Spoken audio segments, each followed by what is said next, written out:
Bu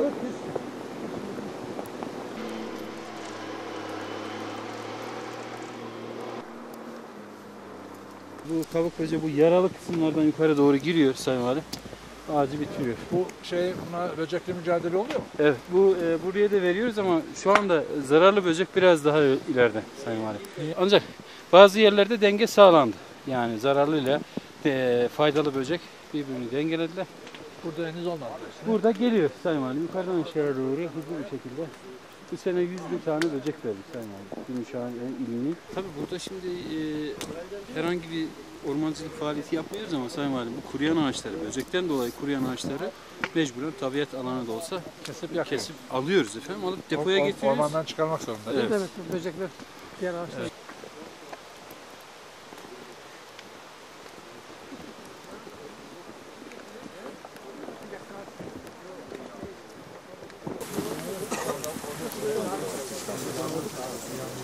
Evet, bugün 2300 metre yüksekliğinde Kürtün'deki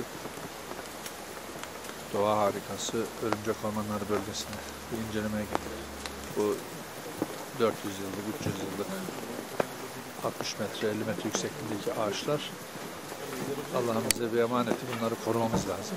Ama yaz, kış burayı da insanların görmesi lazım, izlemesi lazım. Sadece yazın buraya belli gruplar geliyor.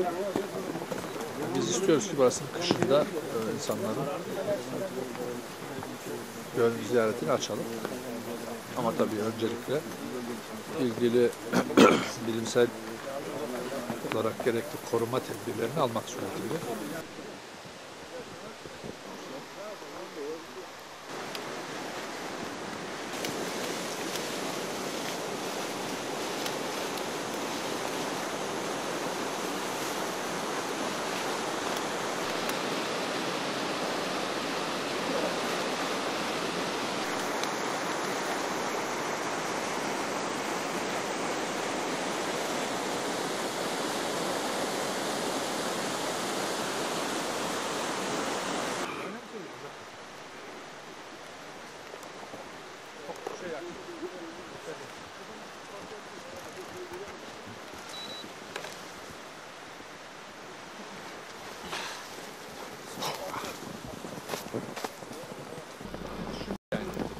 Sayın Valim, bölgede yoğun bir kar yağışı var. Evet. Mahsur kalmadık henüz zaman. Ama yürüyorsunuz. Evet, biraz tabii hem karın güzelliğini hem de araçlarımızda arkadan gelmedi. Bir kısmı aşağıda kaldı. Yani bir bakıma mahsur. Bir bakıma da mahsur kalmıyor. Gönüllü mahsur.